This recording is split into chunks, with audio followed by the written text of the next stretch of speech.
Sir இப்போ வந்து பாலாஜி அவர் என்ன சொல்றாரு? எந்த பாலாஜி? பாலாஜி இந்த வழக்குல போய் கைதாகி உள்ள இருந்து வந்தாரு அவரா? ஆமா நான் தான் குற்றத்தை செய்தேன்னு ஒத்துண்டாரு அவரா? ஆமா sir. Why are you talking about that thief person to me? He is not a right person to asking to me. எந்தெந்த பர்சனை என்கிட்ட பேசணும்னு உங்களுக்கு தராதரம் இல்லையா? உங்களுக்கு தகுதி இருக்கா? Why are you talking about that person? நான் என்ன கேட்கிறேன், அவர் ஊழல் செஞ்சிருக்காரா இல்லையா? அது வந்து ஜெயிலுக்கு போயிருக்காரா? நீ எது கூட பேசுற? நான் மறுபடியும் எந்திரிச்சேன். ஜெயிலுக்கு போயிருக்காரா இல்லையா? போயிருக்காரு சார். குற்றம் செஞ்சிருக்காரா இல்லையா? ஆமா சார். கமிஷன் வாங்கியிருக்காரா இல்லையா? Then why are you talking to me? I am against to corruption தம்பி. ஊழல் செஞ்சவங்க என் பக்கத்துல யாரும் இருக்க முடியாது.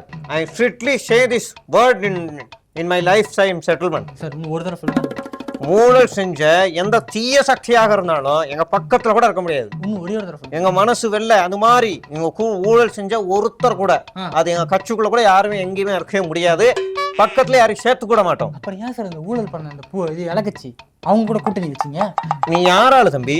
நான் வந்ததுல இருந்து பாக்குறேன் வேண்டாவாதமா மட்டுமே கேள்வி கேட்டுட்டே இருக்கான். இவன் திருந்தவே மாட்டான். இவன் அப்பையில இருந்தே நீ யார் அனுப்பி விட்டாள்? ப்ளூ சட்டை, கருப்பு பேண்ட், ரெட் பட்டனு, நீ யார் விட்டாள்? இல்ல காப்பு அந்த ஜோசப் போட்டிருக்கவரு, நீ யாரால தம்பி? அதுக்காக இதெல்லாம் போடாம உட்கார முடியும்? இலைய கட்டிண்டு வா, இலைய இலைய கட்டின்னு வந்து பேசு.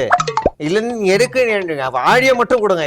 நீ எப்படி என்ன கேள்வி கேட்ப? நீ எப்படி கேள்வி கேட்ப? நீ இதெல்லாம் வந்து தேவல சார். அப்புறம் என்ன கலர்ல சட்டை உங்களுக்கு பிடிச்ச கலர்ல நான் கோச்சுட்டு போறேன். நான் மைக்கை எடுத்து எரிஞ்சிருவேன். சரி கோபப்படாதீங்க. மைக்கே இப்பதான் புதுசா வாங்கி கொடுத்தாங்க. அதை உடச்சா வேற யாரும் வாங்கி தர மாட்டாங்க. அது வேணா விட்டுருங்க.